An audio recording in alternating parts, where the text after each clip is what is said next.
Hello everyone, I welcome you back to my channel where the news confessed on reality latest gist, the headlines. The organized labor insists on 250,000 minimum wage for Nigerian workers. Moving on, after this we have the Socio-Economic Rights and Accountability Project has called on the 36 state governors and the Minister of the Federal Capital Territory Wike to immediately account for and return the local government fund which they have collected over the years. But guys, before I go bring the matter, I go welcome you to my wonderful channel as they give on a back-to-back updates and information as they hot. If today is your first time of watching, kindly subscribe, like, comment, share, but don't forget the notification bell to get notified whenever we drop our video. To all amazing subscribers, thank you so much for staying to yours. So guys, let's proceed. The Trade Union Congress has insisted on 250,000 minimum wage for Nigerian workers. Trade Union Congress, Festus Osifo, disclosed at the inaugural annual convention of the Petroleum and Natural Gas Senior Staff Association of Nigerian Women Commission in Abuja, team the dynamic woman navigating challenges in the constantly evolving world. He said that the benchmark remained the ideal standard for improving the living condition of employers across the nation. Osifo explained that both the Trade Union Congress and the Nigeria Labour Congress are currently engaged in discussion with Nigeria government officials to reach a consensus on the new minimum wage. So he said negotiations on the new minimum wage have not been abandoned. Rather, Labour and the government were fine-tuning the matter. So the minimum wage negotiation cannot be dead. According to Osifo, he said the 2019 minimum wage that has expired took about 2 years to see the light of the day. So they started the negotiation in 2017.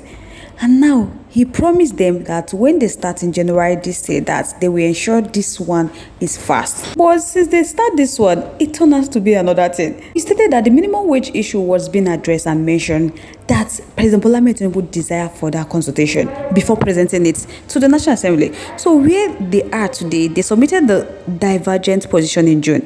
When they did that, they knew clearly where that Mr. President came out to say that he wanted to consult across board, which is the governors, local government chairman, and organized private sector and labor. So they are doing some level of reach out and conversation.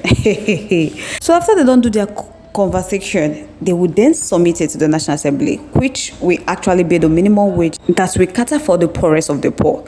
So for the fact that in the media they are not shouting, they are doing some level of internal work so that this bill will be submitted as soon as possible, but they are still insisting on the 250,000 benchmark as ideal minimum wage. Honestly, this bill don't they take time. They should do and approve it, but they should try and work on inflation, because even though they agree to pay the 250k and the inflation still remain the same, my people, the 250k will still be nothing, because things are very expensive.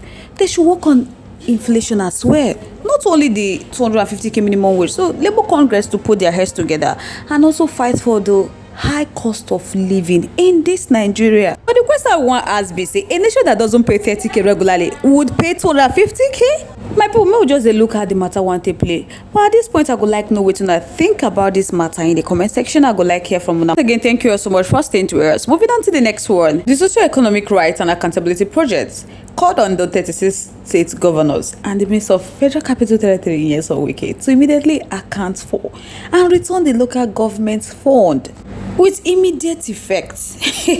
My people, they said the money where they don't collect over the years, they should come and account for it and make sure they return it.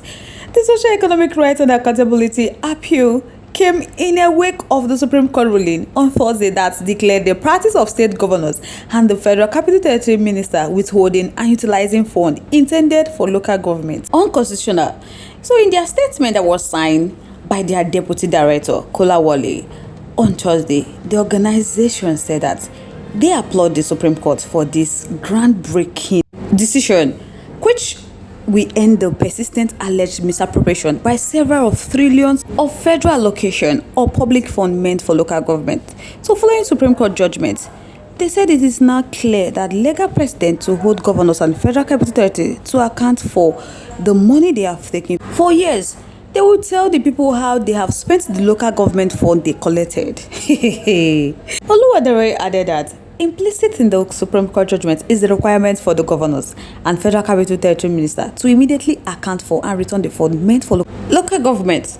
So, accounting for and returning the local government fund collected would build trust in democratic institutions and strengthen the rule of law.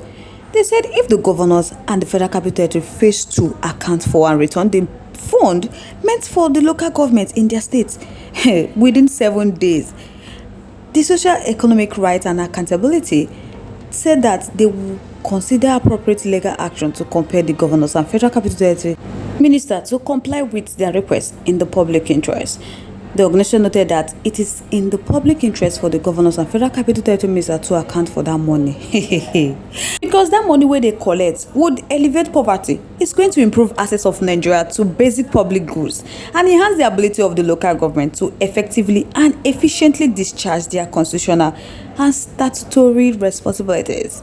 They said the 36 states in Nigeria and the Federal Capital Territory Abuja has reportedly collected over 40 trillion federal allocation meant for the 774 local government areas in the country.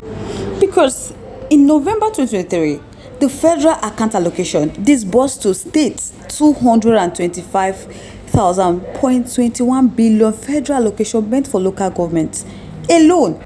In December again, they collected about 258 billion. My people don't be small matter. So the Attorney General of the Federation, Lateef Ebami, filed a lawsuit on behalf of the federal government seeking to grant full autonomy and direct funding to all 774 local government councils in the country. The 36 state government, represented by their Attorney General, filed another counterclaim challenging the Supreme Court jurisdiction to preside over the case. So now on Thursday, the Supreme Court ruled in their favor of the federal government.